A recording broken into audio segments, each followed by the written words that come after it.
What's going on, HGM family? My name is Jay Teal, and I'm going to be bringing you guys a lesson today on church revitalization. And so, as I said, my name is Jay, and I pastor a church in Florence, South Carolina. It's called Compassion Church, and you may have heard of it, you may not have. That's okay. But I'm going to tell you a little bit of my story about how we were able to revitalize this church, and may the Lord's using it in a mighty way in our community. But when I say church revitalization, what's one of the first things that come to your mind? All right. Some folks think, man, that's going to be expensive, right? You're like, man, I'm going to have to go through, I'm going to tear out this, I'm going to have to upgrade my sound, my lighting, I'm going to have to go in and spend all this money, right? Maybe some folks think church revitalization, man, I've got to have people to be a part of this, and we want to go into this church and do all this work, right? So many of us have different things that come to mind when we think about church revitalization.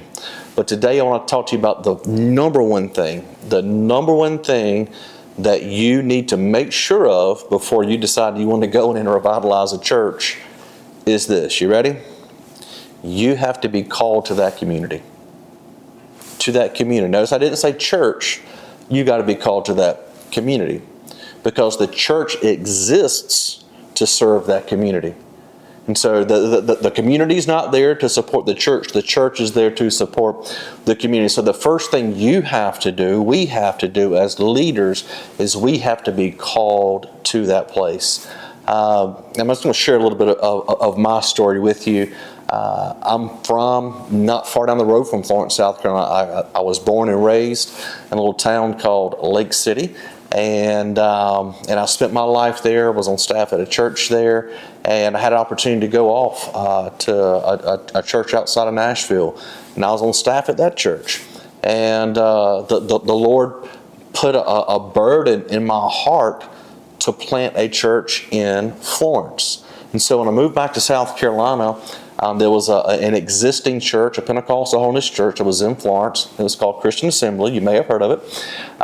It was an existing church here, and the Lord put it in my heart to come alongside or come into this church and to revitalize it so we could reach this community. Came back from Tennessee, went to the bishop that was in place here and said, man, this is what this church could be for this community. This is how we could reach people of this community. And it took a minute, all right? It took, when I say a minute, it actually took about 2 years before I was able to get the church and start that revitalization process. But here's the cool thing is this, though, is when I came and I had conversations, it was never about growing a church. It was about reaching a community. It was, how can we be a church that exists for our community? And some of you may be out there today, you say, hey, my church is a church that exists for the community. We're there. They know that we're here. You can say all the right things, right? But here's the telltale sign of whether or not you are a church for your community, and it's simply this.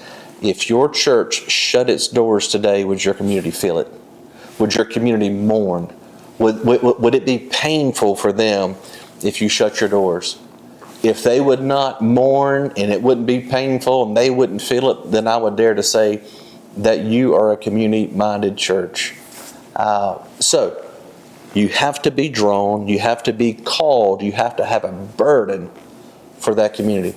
And so some of my story went like this. I came back, met with the bishop that was here, and 2 years later, like I said, it took a minute, I had the opportunity to come in and revitalize what was then known as Christian Assembly. So as I said earlier, it's called Compassion Church now, but when I came in and I sat down with the board, I sat down with the leaders of the church, I cast vision on what could be.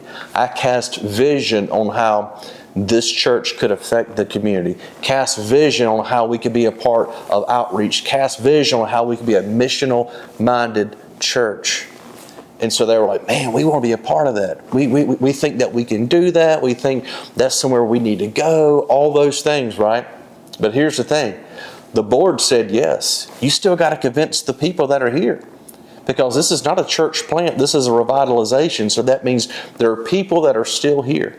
So I came in, preached my first message that Sunday, and I said, hey, if you want to hang after church today, I want you to stick around. I want you to hear some vision. We're going to cast some vision. tell you where we're going, tell you how we're going to get there. And so I think we had like 38 at service that day. So 38 folks were here, and so cast vision to them. And I said, guys, this is a church that exists for the community, right? We're not going to be inward focused. We're going to be outward focused. These are some ministries we want to be part of. We want to have an outreach. We want to reach the homeless in the community. We want to reach the addicts. We want to start a hope center. We want to do all these things that point outward from our church. And I got some pushback from that. Well, we don't want to do that, or we don't want to do this. But what I did in a nice way, hopefully it was a nice way, I said, listen, this is where we're headed. If you want to go with us, great.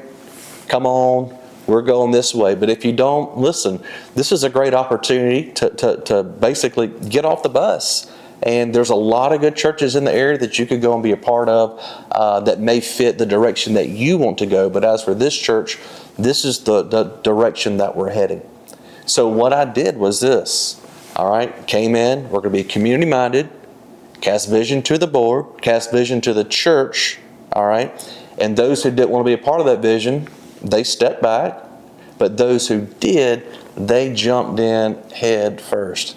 And so out the gate, we were running, and we were all heading in the same direction. I didn't have half my folks going this way and half my folks going that way. We were going in the same direction. And so vision casting and unity is crucial. It's vital in church revitalization. And so the Lord ministered through that. The Lord worked. We started out with 38. People always say, Jay, how did you change the mindsets of the people in the church to quit being inward focused and be more outward focused? I said, I changed people.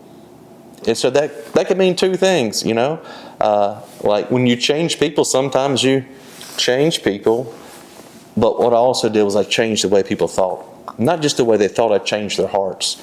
And that was vital in the direction that we were going. And the Lord's moved, and we've grown this year. In 2026, we've been averaging over 700 on Sundays.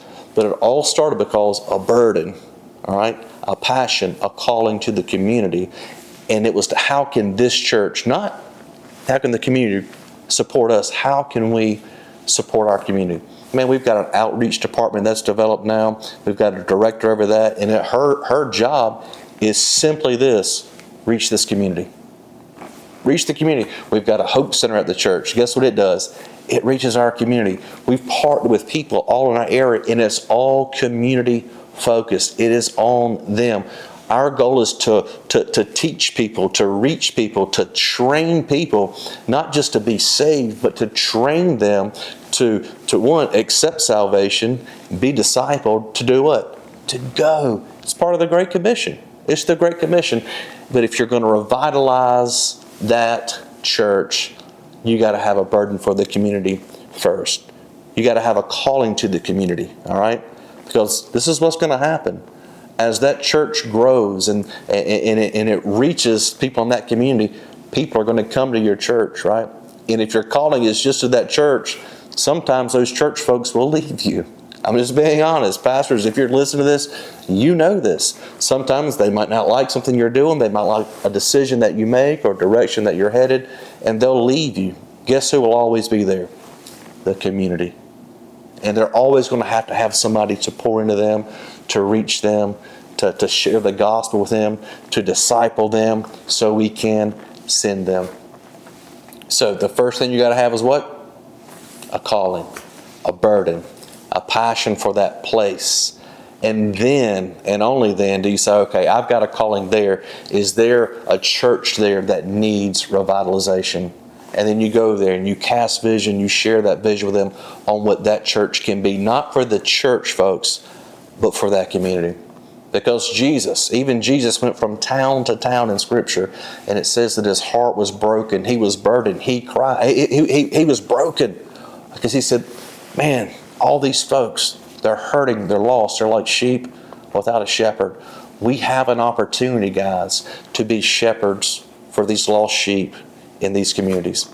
So of all the things that you can think about when it comes to church revitalization, whether it be the facility, whether it be the monies, whether it be the people, nothing will supersede your calling to that place. And that's just what I want to encourage you with today. A lot of times we can get consumed with an idea. Oh man, it would be a good idea if we can go into this town. It would be a good idea if we could take this facility or this building. It will be a good idea. But listen, it's got to be a God idea. God has to birth that thing in your spirit, because there's going to be days, trust me, there's going to be days you're going to get in that community and you're going to get in that church and going to say, what have I done? All right, you better know you've been called to that place. So clear vision after you got the burden. With your people, with your church folks, you've got to set clear vision for them. You know, it's scriptural to do that, right? Hey, vision is this. You ready about vision? Vision is not thought up. What is vision? It's prayed down. You pray down vision. And if you want to have a burden, you want to have fresh vision, you want to have all these things, hey, spend time in prayer and let the Lord give that to you. Let the Lord give you that burden for those people and for that community. So number one, above all, you got to be called to that place. And then you've got to have vision. What is vision? Man, this is what could be. This is what could be. But here's the thing about vision. Even though things could be, what's your plan? What's your plan that you're going to attach to that vision? Hey, we could be this, but now this is how we can do it. How is that? I just named them. Outreach, being missional minded, partnering with ministries, developing ministries that affect those folks in your community. So if, and hopefully the day never comes, but if you ever had to shut the doors to your church, your community would grieve. Why? Because you were there for them. You were there for them. In the hard times, you were there for them. In the times they needed support, you were there for them. In the times they couldn't pay a bill, you were there for them. In the times they didn't have a roof over their head and they were hungry, you were there for them. They would grieve. And that's when you know that you are truly a church for your community. So that's what I got for you today. So when it comes to revitalizing a church, listen, you've got to be called to that community first. So I just want to encourage you today. Listen, the monies, that follows vision. The people, that follows vision. But the burden comes from the Lord. So if you want to revitalize a church today, say, God, break my heart for that community. Burden me for that community. And be the church for them. Listen, love you guys. Hope you've been encouraged today. Hope you have some things to chew on, just to think about differently when it comes to revitalization. But the very first thing is what? You got to be called. Be called and be burdened by the Lord. Hope you're blessed. Have a great day. And until next time on HGM, hey, we love you and we thank you.